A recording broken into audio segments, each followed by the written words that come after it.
আসসালামু আলাইকুম। সবাইকে আমন্ত্রণ জানাচ্ছি এবি নিউজ দুপুরের সংবাদে। আপনাদের সঙ্গে আছি আমি সুমাইয়া মিঠা।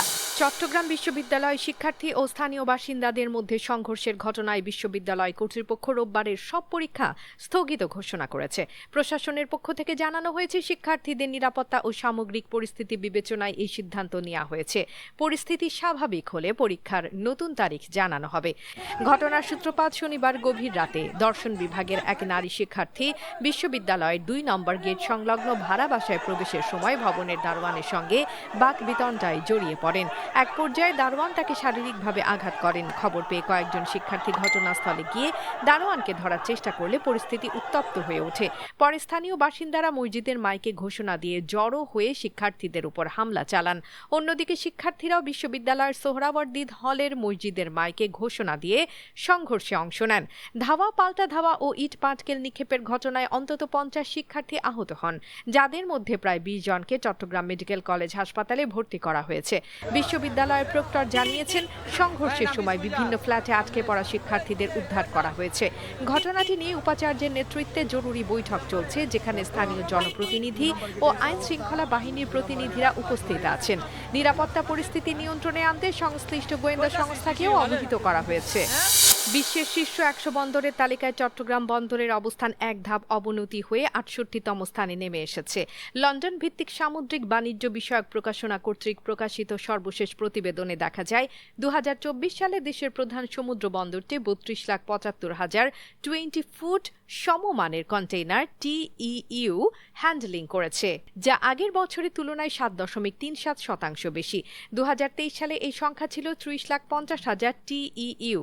চট্টগ্রাম বন্দরের 4টি কন্টেইনার টার্মিনাল, কমলাপুর অভ্যন্তরীণ কন্টেইনার ডিপো এবং পানগাঁও নৌ টার্মিনালের সম্মিলিত কার্যক্রমে এই পরিবহন সম্পন্ন হয়েছে।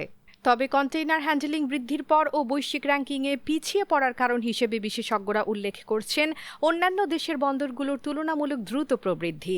তালিকার শীর্ষ ৫-এর মধ্যে 4টি স্থান দখল করেছে চীনের বন্দর, যেখানে সাংহাই বন্দর প্রথম স্থানে থেকে ২০২৪ সালে ৫,১৫,০০,০০০ TEU হ্যান্ডেল করেছে।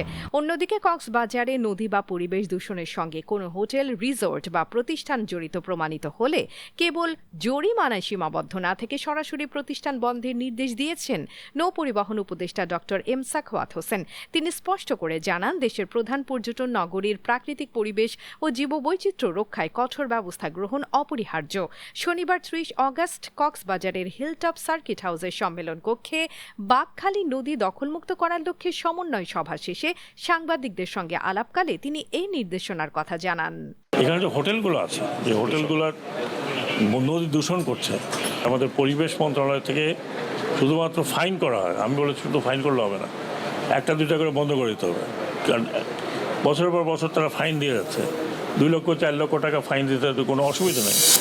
মার্কিন প্রেসিডেন্ট ডোনাল্ড ট্রাম্পের প্রস্তাবে যুক্তরাষ্ট্রের প্রতিরক্ষা মন্ত্রণালয়ের নাম পরিবর্তনের উদ্যোগ নিয়েছে হোয়াইট হাউস। বর্তমান নাম ডিপার্টমেন্ট অব ডিফেন্স বদলে দ্বিতীয় বিশ্বযুদ্ধ পূর্ব নাম ডিপার্টমেন্ট অব ওয়ার পুনঃপ্রবর্তনের বিষয়ে আলোচনা চলছে।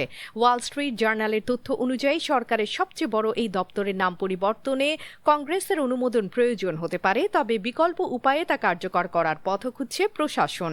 ফ্লোরিডা রিপাবলিকান প্রতিনিধি গ্রেগ স্টু বার্ষিক প্রতিরক্ষা নীতিমালা বিলের সংশোধনী এনে এই প্রস্তাবের প্রতি কংগ্রেসের রিপাবলিকানদের সমর্থনও তুলে ধরেছেন। হোয়াইট হাউসের মুখপাত্র আনা কেলি বলেন, প্রেসিডেন্ট ট্রাম্প চান যুক্তরাষ্ট্রের সামরিক বাহিনী শুধু প্রতিরক্ষায় নয়, আক্রমণাত্মক সক্ষমতার দিকেও মনোযোগী হোক। এজন্য তিনি পেন্টাগনে বৈচিত্র্য, সমতা ও অন্তর্ভুক্তি DEI উদ্যোগের পরিবর্তে যুদ্ধের জন্য প্রস্তুত সৈন্যদের অগ্রাধিকার দিচ্ছেন।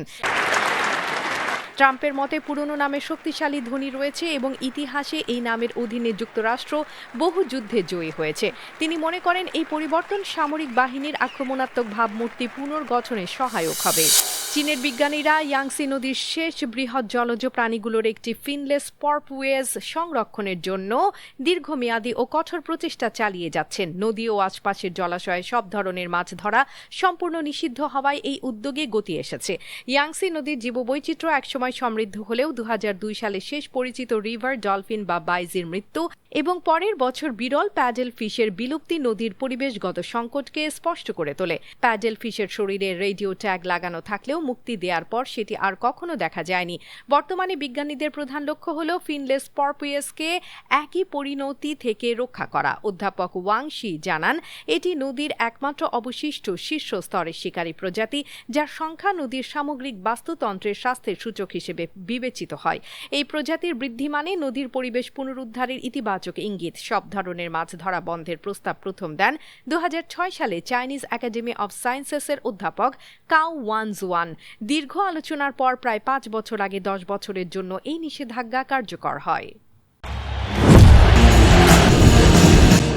সিলেট আন্তর্জাতিক ক্রিকেট স্টেডিয়ামে অনুষ্ঠিত 3 ম্যাচে টি-20 সিরিজের প্রথম খেলায় ব্যাট ও বলের সমন্বিত প্রদর্শনীতে নেদারল্যান্ডসকে 8 উইকেটে পরাজিত করেছে বাংলাদেশ।